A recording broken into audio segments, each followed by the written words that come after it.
Do you think that some of those protesters may have gone beyond their First Amendment rights in going into a church like that and broke the law? I will say that ISIS led the way in their charge of going onto school properties and detaining people from places that should be just as well kept sacred. And so, we responded the exact same way we would have at any place of worship. That our PD came in, and because this is an ongoing investigation, I can't comment more than that. Ooh, I wonder what the heat was like on the mayor of St. Paul of Minnesota, finally breaking her silence. It was creeping up to 3 days. We were just hours away from that. And her Facebook page was active, but not about this. After an anti-ICE mob stormed that church Sunday service, it was in her city. Those parishioners were terrified, and some of them were running out of the church as anti-ICE mobsters were marching down the aisle, shouting profanities at them. The Justice Department is investigating, and the DHS says arrests are coming. Meanwhile, a new report shows the legacy media have been overwhelmingly critical of immigration officers in recent weeks. According to the Media Research Center, 93% of ABC, CBS, and NBC's evening news coverage of ICE and its operations in the past 10 days following the shooting of Renee Good, all of those reports were negative. Imagine that, Lisa. If the left and the media have such a problem with ISIS tactics, then help them. You don't see this happening in states like Texas because they're participating. It's in these sanctuary states, these sanctuary issues, where we're seeing issues. You look at the state of Texas, for instance, we've seen something like 33,000 arrests in 6 months. The majority of those arrests are happening in local jails because they're helping. They're working with federal authorities. In places like Minnesota, they're not, and hence the reason why we're having problems there. And you're costing ICE, you're costing federal authorities 10 times the amount of resources and time to go in and get one person as opposed to getting all these criminals out. And if you look collectively between the individuals, the illegal aliens with the final deportations for removals and criminal illegal aliens, we're looking at something like 2 million people. There should be no dispute of getting those individuals out of the country. And then if you look at the people with the final order of removals, we've even been seeing in places like Minnesota, spanning from all these administrations, from the Biden administration, the Obama administration, George W. Bush, Trump, right? So this is collectively under bipartisan administration saying we need to get these people out. And they've gone through the legal process thoroughly as well. So if you want these tactics to stop, then help them out. Oh my gosh, the minute you said past administrations, remember the 300,000 undocumented children that went missing? And Mayorkas said he didn't know where they were. Why weren't they in the streets of cities looking for those little ones, Emily? And you listen to the vernacular coming out of those talking heads in mainstream media, the elected officials there, celebrities. And I'm always shocked when you remove it from the circumstances and you hear someone say, we just want to protect the people who live here. We just want them to be safe. Our hearts are filled with compassion. No one should have to live like this.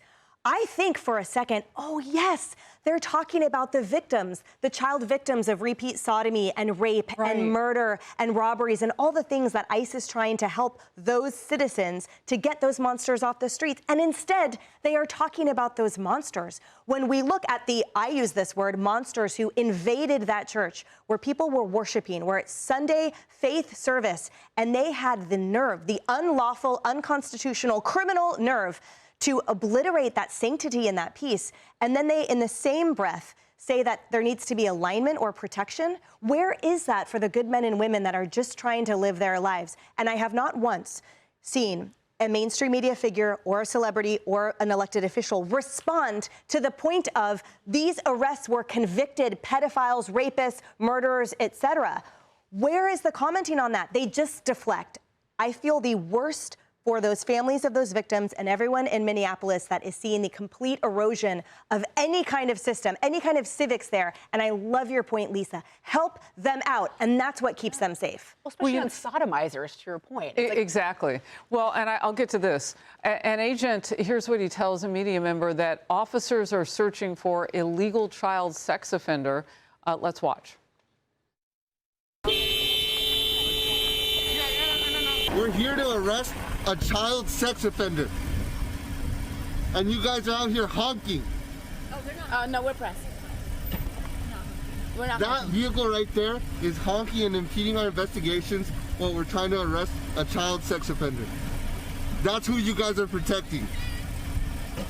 insane.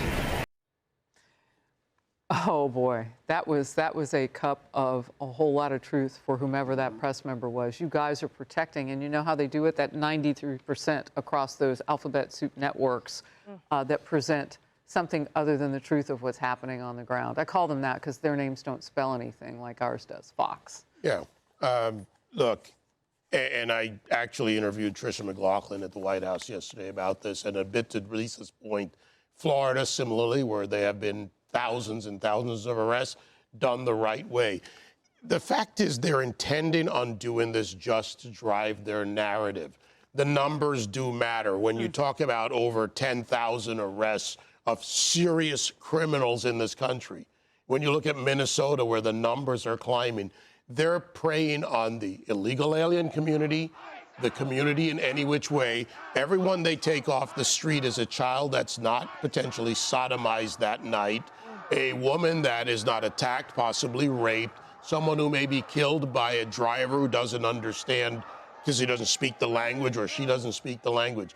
So we need to go on the responsible media side to telling this for what it is from the other perspective, helping people to understand that's a responsibility that we can carry out, and we do here because we present it for what it is.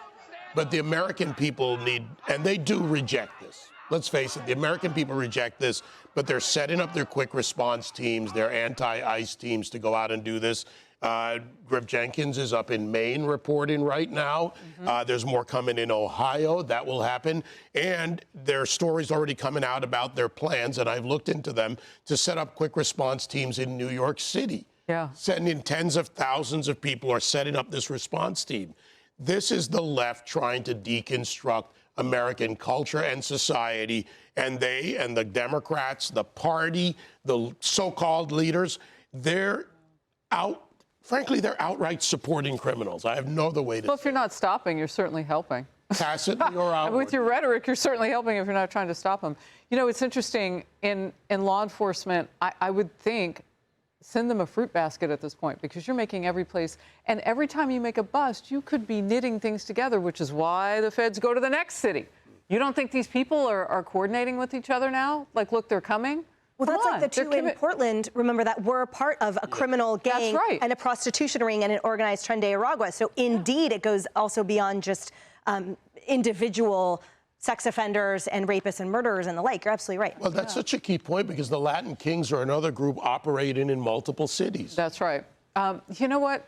I guess I shouldn't be shocked, but I am a little bit. Can you imagine what would happen if those people who hit that church had been conservatives? How fast they would have gone after a conservative mayor then to say something quick.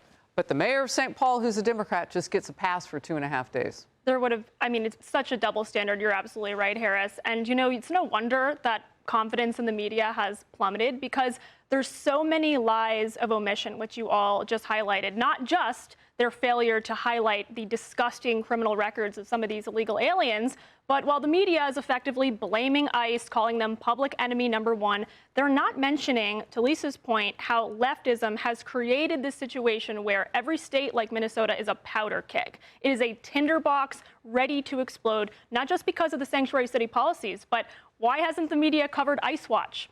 The organization that Renee Good was a member of. It's an organization that enlists ordinary people, in my opinion, under false pretenses, teaching them how to block ICE vehicles, training them how to disrupt ICE operations without notifying them that, hey, if this gets out of hand because you are violating federal law potentially, the consequences could be lethal, because agents are instructed to use lethality if they fear for their lives, but they're not told this. ICE Watch just recently had a training session right after the Renee Good situation. 2,000 new recruits have just been added to ICE Watch. And during that training, they were telling individuals to block ICE vehicles. They were telling them, if you are seeing an active ICE investigation on the ground in a neighborhood, to surround the illegal alien and then to de-arrest them. That's a violation of federal law. The manual was showing, because we talked about it on this hour, the manual was showing people how to up-hit so that you can break the grip that the federal agent has on the person being arrested. I mean, now you want them to get physical. And you're right, there was that little disclaimer, these could be law-breaking. Then ICE gets blamed if something goes wrong. Right, because they're going to do what? The training that you just mentioned, Caroline. Hey everyone, I'm Emily Campagno. Catch me and my co-hosts Harris Faulkner and Kaylee McEnany on Outnumbered every weekday at 12 p.m. Eastern, or set your DVR. Also, don't forget to subscribe to the Fox News YouTube page for daily highlights.